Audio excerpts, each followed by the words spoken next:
ইনকিলাব মঞ্চের মুখপাত্র ও ঢাকা ৮ আসনের সম্ভাব্য প্রার্থী শরীফ ওসমান হাদির ওপর হামলাকারীদের গ্রেফতারের ব্যর্থতা এবং দেশব্যাপী আইনশৃঙ্খলা পরিস্থিতির অবনতির অভিযোগ এনে স্বরাষ্ট্র উপদেষ্টার পদত্যাগের দাবিতে রাজধানীর শাহবাগে রাস্তা অবরোধ করেছে জাতীয় ছাত্র শক্তি।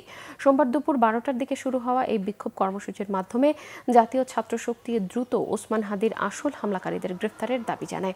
একই সঙ্গে আন্দোলনকারীরা বলেন, বর্তমান স্বরাষ্ট্র উপদেষ্টা সব ধরনের আইনশৃঙ্খলা নিয়ন্ত্রণে ব্যর্থ হয়েছেন। দেশের জনগণের স্বার্থে সব ব্যর্থতার দায় নিয়ে তার পদত্যাগ করা উচিত। রাজধানীর পুরানা পল্টনের বক্স কালভার্ট রোডে গত ১২ই ডিসেম্বর মোটর সাইকেলে করে আসা দুজন আততায়ীর একজন চলন্ত রিকশায় থাকা ওসমান হাদির মাথায় গুলি করে পালিয়ে যায়।